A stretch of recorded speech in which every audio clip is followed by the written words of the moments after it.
বন্ধুরা, আলু দিয়ে আমরা প্রত্যেকে কম বেশি সকাল কিংবা সন্ধ্যায় নাস্তা বানিয়েছি।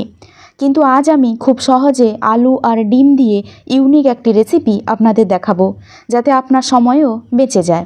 নমস্কার বন্ধুরা, উর্মিলা রন্ধনশালায় সবাইকে স্বাগত। আর আপনি যদি আমার চ্যানেলে নতুন এসে থাকেন তাহলে প্লিজ চ্যানেলটিকে সাবস্ক্রাইব করে অল নোটিফিকেশান অন করে দেবেন। বন্ধুরা, আলু দিয়ে এই ইউনিক নাস্তাটি বানানোর জন্য আমি এখানে 3টে ছোট বড় আমি আলু নিয়েছি। আপনারাও প্রয়োজন অনুযায়ী কম কিংবা বেশি আলু নিতে পারেন। প্রথমে আলুগুলো খোসা ছাড়িয়ে নিয়েছি, তারপর তাকে পরিষ্কার জলে ধুয়ে নিয়েছি। তারপর এরকম একটা আমি গ্রেটার নিয়েছি। আপনাদের কাছে যদি এরকম কোনো গ্রেটার যদি না থাকে, আপনাদের বাড়িতে যে কোনো একটা গ্রেটার থাকলে তাতেই কিন্তু হয়ে যাবে। আর অবশ্যই মনে রাখবেন যে গ্রেটারগুলোতে কিন্তু যে ছোটো ফুটোগুলো যে হয় সেইটা দিয়ে কিন্তু আলুটাকে কিন্তু গ্রেট করতে হবে। অবশ্যই আলুটা যেন পুরো ঝুড়ির মতো যেন খুবই সরু সরু যাতে হয়। মোটা হলে কিন্তু এই নাস্তাটা কিন্তু তৈরি করতে কিন্তু ভীষণই অসুবিধা হবে। আমি সেই মতো আলুগুলো গ্রেটারে কিন্তু আমি দেখুন পুরোটা আমি কিন্তু গ্রেট করে নিয়েছি। এরপর আমি প্লেট থেকে আমি আরেকটা আমি পাত্রে আলুগুলো আমি এখানে দিয়ে দেব। তারপর একে পরিষ্কারভাবে একে কিন্তু ধুয়ে নিতে হবে। তার জন্য আমি অন্য একটা পাত্রে আমি একে ট্রান্সফার করে দিলাম। আর অবশ্যই আলুটাকে কিন্তু 2 থেকে 3 বার পরিষ্কার জলে কিন্তু ধুতে হবে। দেখতেই পাচ্ছেন যে আলুতে কিন্তু প্রচুর পরিমাণে স্টার্চ থাকে, এই জন্য তাকে কিন্তু 2 থেকে 3 বার কিন্তু ধুয়ে পরিষ্কার করতে হবে। যতক্ষণ না জল ঢালার পর তার উপরে এইভাবে পুরো স্বচ্ছ জল যতক্ষণ না ভেসে উঠছে, ঠিক ততক্ষণ পর্যন্ত কিন্তু একে ধুতে হবে। দেখতেই পাচ্ছেন বন্ধুরা, আমি কিন্তু 2 বার ধুয়ে নিয়েছি। তারপর দেখতে পাচ্ছেন এটা কিন্তু পুরো পরিষ্কার হয়ে গেছে। এরপর আমি এই আলুগুলোকে অল্প অল্প হাতে নিয়ে তারপর হাতের চাপে তার জলগুলো নিংড়ে নিয়ে আলাদা একটা পাত্রে আমি রেখে দেব। অবশ্যই আলুর পুরো জলটাকে এইভাবে হাতে চেপে চেপে পুরোটা কিন্তু নিংড়ে নিতে হবে। আলুতে জল থাকলে কিন্তু হবে না। এইভাবে কিন্তু হাতে এইভাবে নিংড়ে নিংড়ে তার জলটাকে পুরোটা বের করে দিয়ে আলাদা একটা পাত্রে কিন্তু একে রেখে দিতে হবে।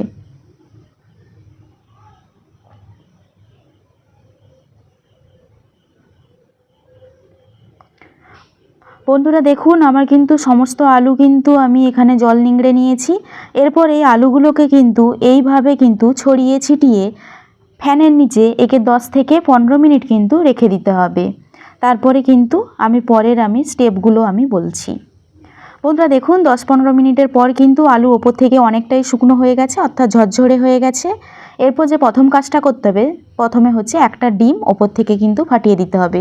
তারপর আমি এখানে মিডিয়াম সাইজের একটা পেঁয়াজকে আমি কেটে নিয়েছি।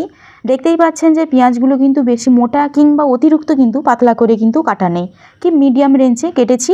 তারপরে পেঁয়াজগুলোকে এইভাবে কিন্তু এবড়ো খোবড়ো হাতের সাহায্যে অর্থাৎ কাচুম্বার বানিয়ে ফেলতে হবে। তারপর এখানে কিন্তু আলুর সঙ্গে একে পুরো পেঁয়াজটা কিন্তু দিয়ে দিতে হবে। অবশ্যই পেঁয়াজগুলো যেন একটার সঙ্গে একটা যেন না লেগে থাকে, এইভাবে হাতের সাহায্যে তাকে কিন্তু খসিয়ে দেবেন। তারপর এখানে আমি 1 ছোটো চামচ আমি গোটা জিরে দিলাম। তারপর আমি প্রয়োজন মতো আমি লবণ দিয়ে দিলাম। আর 1/4 ছোটো চামচ আমি হলুদ গুঁড়ো আর 1/4 ছোটো চামচ আমি লঙ্কার গুঁড়ো দিলাম। তারপর এখানে আমি 6 থেকে 7টা আমি পাকা লঙ্কা আমি কেটে রেখেছিলাম, সেটা দিলাম। তারপর এখানে আমি 2 ছোটো চামচ আমি বেসন দিয়ে দিলাম। আপনারা বেসনটা কিন্তু অবশ্যই কিন্তু 2 চামচই দেবেন। এর থেকে বেশি আপনারা বেসনটা কিন্তু দেবেন না, না হলে কিন্তু আমরা যে আলু আর ডিম দিয়ে যে নাস্তাটা আমরা তৈরি করার চেষ্টা করছি সেটা কিন্তু খেতে কিন্তু একদমই ভালো লাগবে না। অবশ্যই 2 চামচ বেসন দেবেন, তাতেই কিন্তু হয়ে যাবে, খুব ভালো একটা নাস্তা কিন্তু তৈরি হয়ে যাবে। সমস্ত উপকরণ দেওয়া হয়ে গেলে তারপরে এভাবে হাতের সাহায্যে তাকে ভালোভাবে কিন্তু মাখিয়ে নিতে হবে। অবশ্যই এটা হাতে মাখাবেন, তাহলে কিন্তু মাখানোটা ভালো হবে। আপনার যদি কোনো সমস্যা হয় তাহলে কিন্তু আপনারা কোনো চামচেও করে নিতে পারেন। দেখুন বন্ধুরা, আমার কিন্তু ভালোভাবে মাখানো হয়ে গেছে। তারপর কিন্তু এইভাবে আপনারা হাতেও এইভাবে কিন্তু তেলে ছেড়ে দিতে পারেন, কিংবা বড় যে টেবিল চামচগুলো হয় তার সাহায্যেও করতে পারেন। আমি এখানে আগে থেকে আমি তেল গরম করে রেখেছিলাম। এরপরে আমি গ্যাসের ফ্লেমটাকে মিডিয়ামে করে এইরকম একটা টেবিল চামচে আমি কিছুটা করে পরিমাণ করে আমি এখানে তেলে আমি ছেড়ে দেব। বন্ধুরা দেখুন, আমি একে একে আমি তেলে আমি এগুলো ছেড়ে দিচ্ছি। একসঙ্গে যতটা ধরে আমি ঠিক ততটা আমি ছেড়ে দেব। তারপর একে মিডিয়াম গ্যাস ফ্লেমে কিন্তু একে ভাজতে হবে। একদিক ভাজা হয়ে গেলে আর অপর দিকটা একে উল্টে পাল্টে লাল লাল করে ভাজতে হবে। অবশ্যই গ্যাসের ফ্লেমটা কিন্তু মিডিয়ামে রাখবেন। হাইতে রাখলে কিন্তু পেঁয়াজগুলো কিন্তু খুব সহজে কিন্তু পুড়ে যাবে, তাহলে কিন্তু এই নাস্তাটা কিন্তু খেতে ভালো লাগবে না। এটা কিন্তু খুব কম সময়ে কিন্তু এটা তৈরি হয়ে যায়। আপনারা সন্ধ্যার সময় কিংবা সকালেও কিন্তু তৈরি করে নিতে পারেন খুব কম সময়। আর এটা ছোট থেকে বড় সবাই কিন্তু খেতে খুব পছন্দ করবে। দেখুন বন্ধুরা, একদিক কিন্তু আমার ভাজা হয়ে গেছে, এই জন্য অন্য দিকটাও কিন্তু উল্টে দিলাম।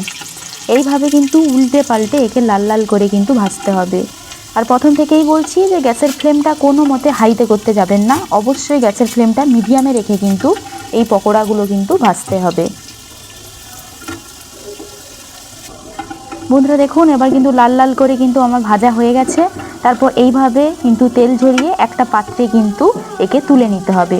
আমি খুন্তির সাহায্যে এইভাবে কিন্তু তেল ঝরিয়ে একে একে তুলে নিচ্ছি। আপনারা চাইলে আপনারা ছাঁকনিতেও এইভাবে একসঙ্গে তুলে নিয়ে তেল ঝরিয়ে একে তুলে নিতে পারেন।